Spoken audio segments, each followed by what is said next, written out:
Hello everyone, welcome to my YouTube channel Madhu makeover.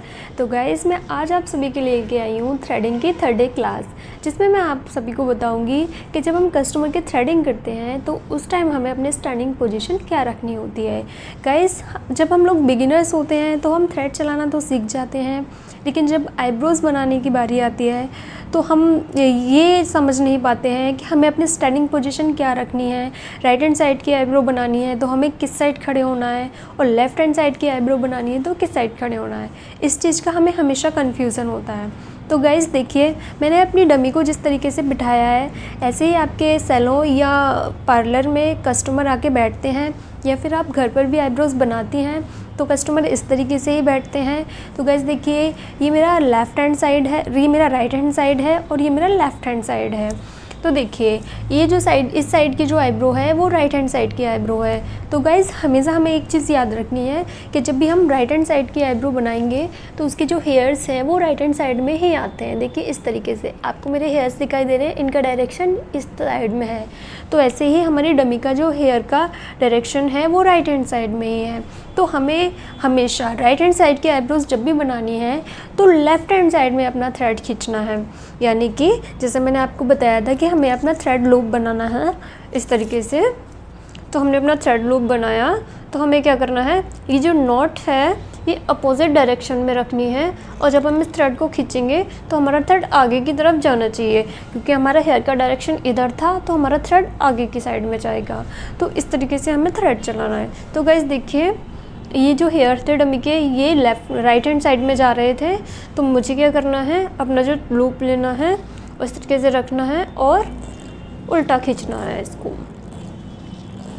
इस तरीके से मुझे उल्टा अपोजिट डायरेक्शन में करना है। तो गाइज़, ये मैंने आपको ऊपर का बताया कि आप ऊपर की आईब्रोज़ को जो शेप देंगे वो किस तरीके से देंगे गाइज़। और सेकेंड चीज़ होती है, हमें नीचे के बाल जब रिमूव करने होते हैं तो हमें क्या करना होता है, डायरेक्टली किसी के आईब्रोज़ को ऐसे ही नहीं बनाना है। हमें क्या है, कस्टमर को बोलना है कि आप थोड़ा सा इस तरीके से ऊपर से और थोड़ा सा इस तरीके से नीचे से अपनी स्किन को स्ट्रेच कीजिए।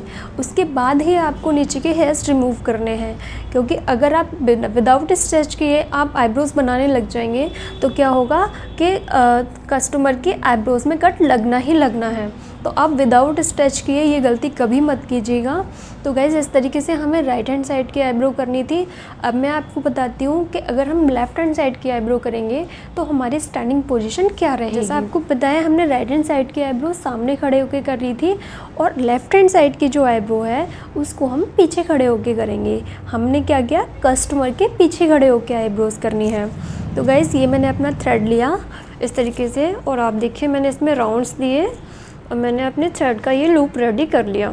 तो आप देखिए, मेरे जो थ्रेड का लूप है उसकी पोजीशन क्या है कि जब मैं इसको खींचूंगी तो ये अपोजिट जाएगा, क्योंकि देखिए हमने लेफ़्ट हैंड साइड की जो आईब्रो थी उसके जो हेयर्स थे वो देखे हमने, तो हमारे हेयर्स किस साइड जा रहे थे, लेफ़्ट हैंड साइड में।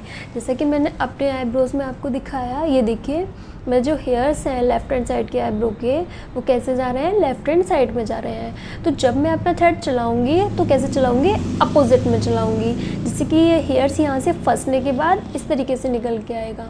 आप सेम डायरेक्शन में आईब्रोज़ के ऊपर थ्रेड नहीं चला सकते, क्योंकि हेयर्स रिमूव नहीं होगा। तो गाइज़ देखिए, ये मैंने अपना थ्रेड रोल लिया, उसमें मैंने इस तरीके से राउंड्स दिए। राउंड्स देने के बाद में ये मेरा लूप रेडी हो चुका है। अब मैं क्या करूँगी, पीछे से आईब्रोज़ करूँगी कस्टमर की, इस तरीके से पीछे से आईब्रोज़ करनी है हमें। और जैसा मैंने आपको फर्स्ट टाइम में बताया कि आपको जब भी करना है आईब्रोज़ नीचे से, तो आपको इस तरीके से क्लाइंट से स्ट्रेच करवा के करना है।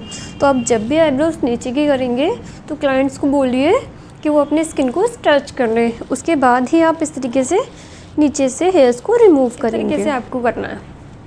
तो गाइज़, मैंने आपको बताया कि आप राइट हैंड साइड की आईब्रो किस तरीके से करेंगे और लेफ़्ट हैंड साइड की आईब्रो किस तरीके से करेंगे। गाइज़, राइट हैंड साइड की आईब्रो हम फर्स्ट इसलिए करते हैं क्योंकि वो हम सामने खड़े होकर करते हैं और हमें आईब्रो का मेज़रमेंट पूरा दिखाई देता है कि हम किस तरीके से कर रहे हैं। तो इसलिए हम लोग राइट हैंड साइड की पहले करते हैं, और जब वो आईब्रो बन जाती है तो उसका सामने का मेज़रमेंट लेते हैं और उसके अकॉर्डिंग ही हम पीछे का करते हैं। तो आप कभी भी लेफ़्ट हैंड साइड की आईब्रो पहले बनाने की कोशिश मत कीजिएगा। आप कोशिश कीजिएगा कि पहले आप राइट हैंड साइड की ही आईब्रो बनाएं। तो गाइज़ मैंने आपको बताया ये स्टैंडिंग पोजीशन के बारे में। और सेकंड चीज़ मैं आपको ये बताना चाहती हूँ कि आप कभी भी कस्टमर के आईब्रोज़ करें तो कस्टमर का और आपका इतना डिस्टेंस होना चाहिए। कस्टमर का हेड जो है वो यहाँ तक आपके आना चाहिए। इससे क्या होगा, आपको ज़्यादा बेंड होने की ज़रूरत नहीं पड़ेगी। अगर आप बहुत शॉर्ट चेयर पर बिठाकर थ्रेडिंग कर रहे हैं तो आपको बहुत इस तरीके से झुकना पड़ेगा। तो गाइस जब आप अपनी बैक को बेंड करेंगे तो आपकी बैक में पेन होगा, या फिर अपनी नेक को बेंड करेंगे तो आपकी नेक में पेन होगा। तो गाइज़ इसलिए हमें कभी भी वर्क करना है तो बिल्कुल कंफर्टेबली होके करना है। हमें ऐसे नहीं करना है कि हमारी बैक में पेन हो रहा है हम फिर भी आईब्रोज़ कर रहे हैं। क्योंकि जब हम पार्लर में काम करते हैं या सैलून में काम करते हैं तो हमारे पास बहुत सारी थ्रेडिंग्स आती हैं, हमें खुद नहीं पता होता कि हमारे पास कितनी थ्रेडिंग्स आने वाली हैं। तो इसलिए हमें काम कंफर्टेबली करना होता है। गाइज़ ये चीज़ बहुत मायने रखती है कि हमारी जो बैक है और हमारी जो नेक है इसमें हमें प्रेशर नहीं आना चाहिए, क्योंकि ये प्रॉब्लम्स बड़ी हो जाती हैं आगे चल के। तो इसलिए आप बिगिनर्स हैं तो आप स्टार्टिंग से इस चीज़ का ध्यान रखिए कि आप जब भी वर्क करें तो बिल्कुल कंफर्टेबली होके करें। अगर आप घर में चेयर पर कर रहे हैं तो आप कस्टमर की गर्दन के नीचे प्लो लगा सकते हैं, और अगर आप सैलून चेयर पर कर रहे हैं तो सैलून चेयर को अपने हिसाब से मूवमेंट आगे पीछे कर सकते हैं।